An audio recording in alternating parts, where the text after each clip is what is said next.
नमस्कार।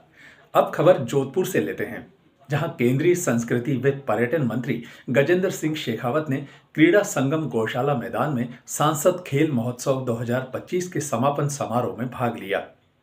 इस अवसर पर शेखावत ने कहा कि राजस्थान के खिलाड़ियों ने न केवल देश में अपितु अंतर्राष्ट्रीय स्तर पर भी प्रदेश का नाम रोशन किया है। उन्होंने कहा कि सांसद खेल महोत्सव केवल एक प्रतियोगिता नहीं, अपितु सशक्त, स्वस्थ और आत्मनिर्भर भारत की नींव रखने का अभियान है। शेखावत ने कहा, प्रधानमंत्री नरेंद्र मोदी ने अपने संदेश में कहा है कि फिट इंडिया हिट इंडिया और भारत खेलेगा। वाजपेयी की 101वीं जयंती है, जिसे अपने देश में 2014 से सुशासन दिवस गुड गवर्नेंस के रूप में मनाते हैं। उनकी कविता को हम नतमस्तक करते हुए माँ भारती की जय घोष करेंगे कि उन्होंने लिखा, राष्ट्र एक जीवन चित्रण किया कि भारत एक जमीन का टुकड़ा नहीं, जीता जाता राष्ट्र पुरुष है। आदरणीय पवाराम जी बिश्नोई का अभिनंदन माननीय केंद्रीय मंत्री के शुभ कर्तव्य द्वारा, और साथ ही आग्रह रहेगा हमारे बीच में पोखरण से पधारे महंत पूज्य श्री प्रतापपुरी जी महाराज का भी स्वागत कर आशीर्वाद जरूर।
और जब रजिस्ट्रेशन जोधपुर में कराना प्रारंभ किया था, 1,30,000 खिलाड़ियों ने रजिस्ट्रेशन कराया।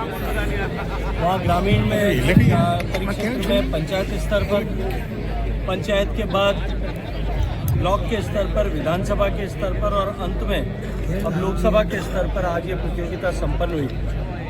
1,30,000 खिलाड़ियों ने हिस्सा लिया। अंततः लोकसभा के स्तर पर 1,620 खिलाड़ी पहुँचे। उनकी 2 दिन तक प्रतियोगिता समापन होने के बाद आज सब खिलाड़ियों को पुरस्कार वितरण किए गए। मैं इस आयोजन के पीछे लगे सभी लोगों को, विशेष रूप से जिला परिषद की टीम को, सीईओ जिला परिषद को और उसके अतिरिक्त सभी जनप्रतिनिधियों को, पार्टी के कार्यकर्ताओं को, सारे फिजिकल एजुकेशन के टीचर्स को, उन सबको इस आयोजन को सफल बनाने के लिए हृदयपूर्वक धन्यवाद करता हूँ। माननीय प्रधानमंत्री जी के आभासी उपस्थिति में अभी यह कार्यक्रम आयोजित हुआ और इसमें देश भर के 233 लोकसभा क्षेत्रों में इसी तरह से हो रहे कार्यक्रमों में प्रधानमंत्री जी का उद्बोधन सुनने को मिला। उन्होंने खिलाड़ियों को प्रोत्साहित करते हुए साथ ही साथ खेल केवल शरीर के सौष्ठव के लिए, शरीर के स्वास्थ्य के लिए नहीं, अभी तो राष्ट्र निर्माण के लिए भी आवश्यक है, ऐसा संदेश उन्होंने दिया। हम सबको उनका मार्गदर्शन पाथेय के रूप में मिला। मैं बहुत सारी शुभकामनाएं देते हुए सबका धन्यवाद करता हूं। अब खबर पाली के सोचत सिटी से, जहां चारण गढ़वी इंटरनेशनल फाउंडेशन द्वारा HPV वैक्सीन का तीसरी डोज का शिविर आयोजित किया गया, जिसमें 97 बालिकाओं को वैक्सीन किया गया। इससे पहले प्रथम बार जून माह में 115 बालिकाओं को व दूसरी डोज अगस्त माह में 56 बालिकाओं को लगाई गई थी।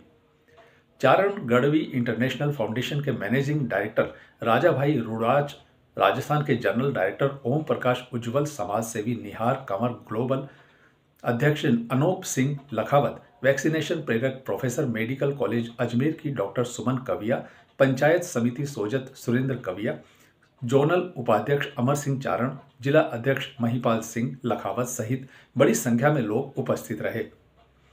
कार्यक्रम को संबोधित करते हुए मैनेजिंग डायरेक्टर राजा भाई रुड़ाचा ने कहा कि ये संगठन 2015 से कार्य कर रहा है। समाज सेवी और भामाशाह अनूप सिंह लखावत के द्वारा वैक्सीनेशन का कार्यक्रम आयोजित किया गया है, जो एक सराहनीय कदम है। इसको लेकर समाज रतन से अनूप सिंह लखावत को सम्मानित करने का प्रस्ताव लिया गया है। फाउंडेशन ढाणे ढाणे में पहुंचेगा और ये चारण गढ़वी अंतर्राष्ट्रीय फाउंडेशन एक दिन ऐसा मंच बनेगा न केवल चारण समाज के लिए, बल्कि इस फाउंडेशन की प्रेरणा सेवाओं से दूसरे समाज भी अनुकरण करते हुए, अभिप्रेरित होते हुए और हर समाज इस तरफ से अपने समाज को आगे बढ़ाने के लिए सेवा करेगा। गए तो नेहरू जी ने हमको टाइम दिया शाम को 8 बजे का। उसके बाद महात्मा गांधी जी के पास गई तो उन्होंने दिया 9:30-10 बजे का। फिर आप ये चारण गढ़वी इंटरनेशनल फाउंडेशन का फाउंडर और अभी मैं एमडी के तौर पे काम कर रहा हूँ। ये संस्था एक रजिस्टर्ड सेक्शन 8 की कंपनी एक्ट के मुताबिक रजिस्टर्ड हुई संस्था है और उसका पंजीकरण हुआ था 9 अप्रैल 2015 में। पिछले 9 वर्षों में हमने बहुत अगत्य के काम किए हैं। जैसे कि मैं उम्मीद करता हूँ कि मैं आपको थोड़ा इसका संक्षिप्त में बताना चाहूँगा। वो ये है कि बरेली में कुंवर प्रताप सिंह की हमने छतरी बनाई है, जहाँ पे आज बड़ा उद्यान खड़ा हुआ है। फिर हमने कुंवर प्रताप सिंह और उनके पिताश्री इसकी दोनों की तैली चित्र हमने मांडवी के अंदर जो स्वामी श्याम कृष्ण वर्मा उसका जो म्यूज़ियम है वहाँ पे वो तस्वीर रखी थी। इसके अलावा हमने कभी ज़रूरतमंद को मदद भी की है। आज एक सबसे बड़ा जो हमारा जो ये रहा है काम CGIF का, वो ये वैक्सीनेशन का रहा है, जो करीबन 150 से ज़्यादा बच्चों को वैक्सीनेशन प्राप्त किया गया, वैक्सीनेशन दिलाया गया HPV वायरस के प्रोटेक्शन के लिए। और ये इसके अलावा हमने चारण गाथा के माध्यम से जो आज जो कलाकार जो खड़े किए हैं, जो कि वो खुद करीबन सालाना 50 लाख के आसपास उसको जो कमाई होती है और कहीं टीवी माध्यम में और अन्य जगह पे वो काम करके अपना ये काम कर रहे हैं। तो ये CGIF की बहुत बड़ी उपलब्धि है।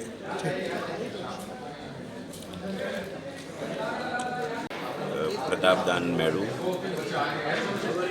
CGIF गुजरात रीजन का चेयरमैन हूँ।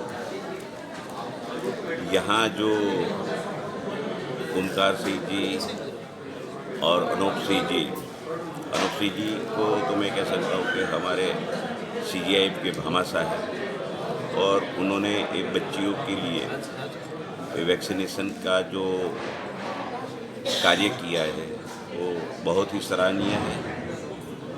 हम तहे दिल से उनका स्वागत करते हैं, प्रशंसा करते हैं और आज उनके जो कार्य की जो उपलब्धि है उसको नज़र रख के हमने CGIF ने हमारा CGIF का सर्वोच्च जो अवार्ड है चारण रत्न अवार्ड, उनके लिए उनका नामांकन किया है और इसके लिए भी हम आगे करेंगे। धन्यवाद। जय माता। वैक्सीनेशन जो है वह महिलाओं के सर्वाइकल कैंसर, जो विशेष रूप से ओवरी का रिमूव होता है, कैंसर हो जाता है, उसके बचाव के लिए वायरस का वैक्सीनेशन है। यह 14 साल से कम बालिकाओं के लिए बहुत ही लाभकारी है। उनके 2 वैक्सीन लगते हैं और जो 14 से बड़ी है उनके 3 लगते हैं। हमारे यहाँ हमारे चारण गढ़वी अंतर्राष्ट्रीय फाउंडेशन की तरफ से डॉक्टर सुमन कविया जी है, वो महिला डॉक्टर है और हमारा यहाँ समारोह हुआ था सोनभद्र के अंदर, तो उन्होंने एक बात रखी कि समाज की बालिकाओं के अंदर अगर इस तरह का वैक्सीनेशन हो तो बालिका स्वास्थ्य का बहुत ही उदित कार्य और उनके स्वास्थ्य के प्रति समाज की बहुत ही अच्छी भूमिका रहेगी।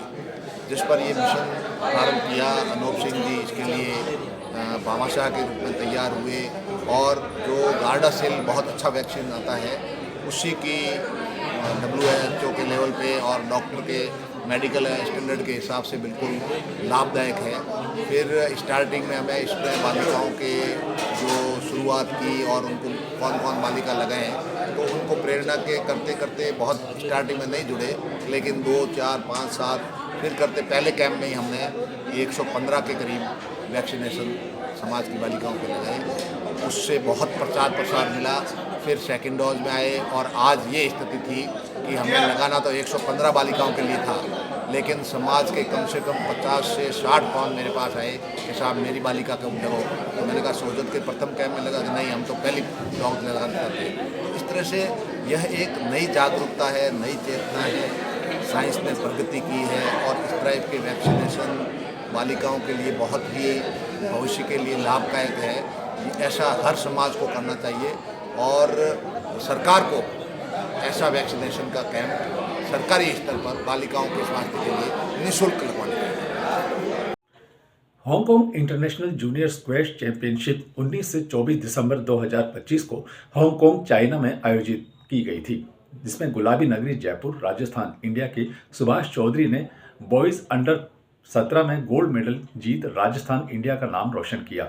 कोच खंगा राम चौधरी ने बताया कि सुभाष चौधरी निर्जा मोदी स्कूल 10वीं कक्षा के विद्यार्थी हैं।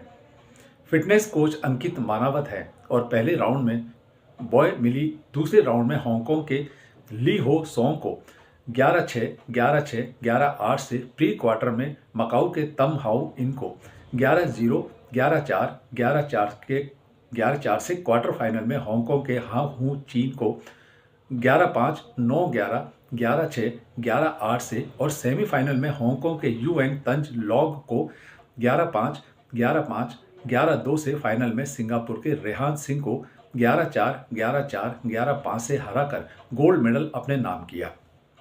हांगकांग चाइना स्क्वैश एसोसिएशन की executive director MS Emily Mak, tournament director Shri जोवी एव्यू, टूर्नामेंट रेफरी श्री ओमस UN, टूर्नामेंट ऑफिशियल श्री हाउस हो ने सुभाष चौधरी को गोल्ड मेडल से सम्मानित किया।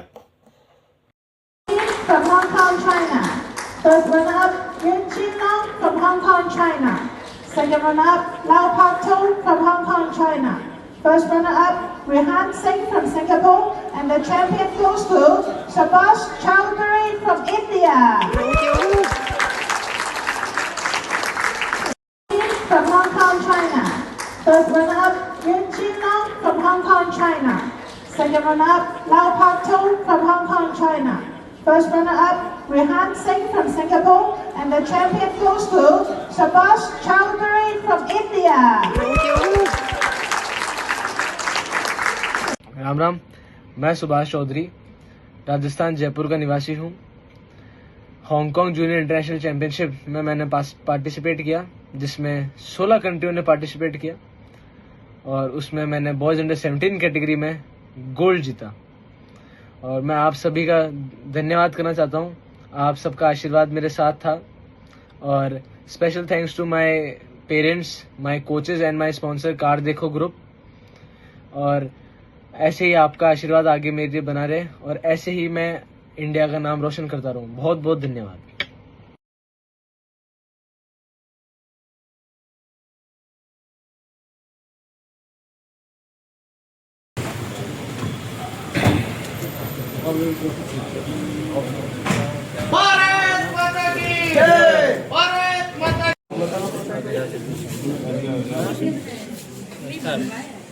एक बार प्रणाम भाई साहब। महावीर नरेंद्र सिंह जी।